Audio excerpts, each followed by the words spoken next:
उत्तर प्रदेश सरकार बीते कुछ सालों में माफियाओं को धूल में मिला चुकी है। अब उत्तर प्रदेश के खनन माफिया और पूर्व बसपा विधायक हाजी इकबाल पर ईडी ने शिकंजा कसा है। हाजी इकबाल लंबे समय से फरार चल रहा है। इसके बाद ईडी ने हाजी इकबाल की 4,440 करोड़ रुपए की संपत्ति जब्त की है। हाजी इकबाल पर अवैध खनन से लेकर कई मामले दर्ज हैं।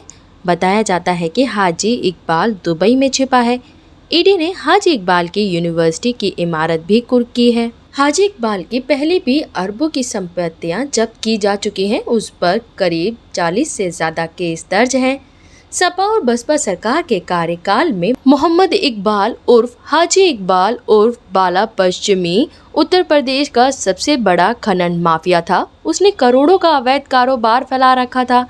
खनन के अवैध कारोबार से उसने अवैध संपत्ति अर्जित की।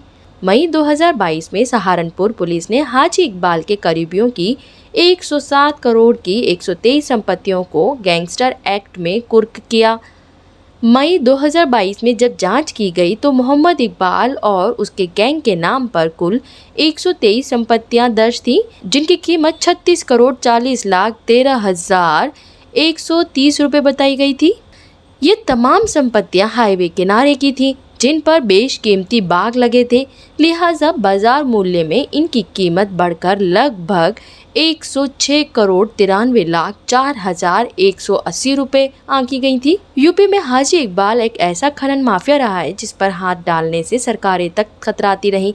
बसपा सरकार में खनन के कारोबार से लेकर कौड़ियों के दाम में चीनी मिल खरीदने में हाजी इकबाल की बड़ी भूमिका रही, जिससे उसने अरबों की संपत्तियां बनाई। इसी संपत्ति पर सहारन पुलिस ने 2 साल पहले मई 2022 में कार्रवाई की थी। मार्च 2021 में प्रवर्तन निदेशालय ईडी ने यूपी के चीनी मिल घोटाले में पूर्व एमएलसी मोहम्मद इकबाल के खिलाफ कार्रवाई की थी। उस समय ईडी ने पूर्व एमएलसी के 1000 करोड़ से ज्यादा की संपत्तियों को अटैच किया था। ये मामला प्रदेश की तत्कालीन मुख्यमंत्री मायावती के कार्यकाल का था। दरअसल यूपी में साल 2010 से लेकर 2011 के दौरान करीब 11 चीनी मिलों को औने पौने दामों पर बेचा गया था। आरोप लगा था कि उस डील से राज्य और केंद्र सरकार को करीब 1,179 करोड़ रुपए का नुकसान हुआ था। हाजी इकबाल मायावती की पार्टी बहुजन समाजवादी पार्टी से विधायक भी रह चुके हैं। हाजी इकबाल ने अपने दम और अपराध के सहारे संपत्ति का इतना बड़ा एम्पायर खड़ा किया है। हाजी इकबाल के बारे में बताया जाता है कि कभी वे परचून की दुकान लगाया करता था। इसके बाद यहाँ व्यापार किया और करोड़ों का एम्पायर खड़ा किया।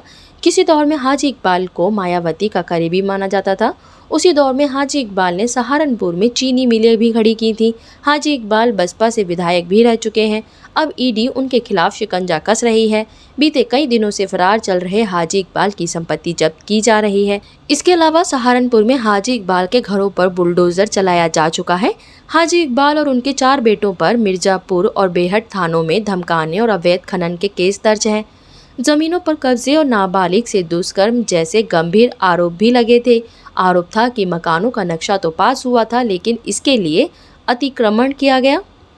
अब इस बार ईडी ने जो संपत्ति जब्त की है उसमें कहा गया है कि हाजी इकबाल ने अवैध खनन से अर्जित 500 करोड़ रुपए से अधिक का इस्तेमाल भूमि खरीदने और विश्वविद्यालयों के भवनों के निर्माण में किया है। इस संपत्ति का वर्तमान बाजार मूल्य भूमि और भवन सहित 4,439 करोड़ रुपए है। हाजी इकबाल के 4 बेटे और भाई कई मामलों में जेल बंद हैं। इसी तरह की खबरों के लिए बने रहें हमारे साथ। चैनल को सब्सक्राइब करना ना भूलें। बुलंद भारत।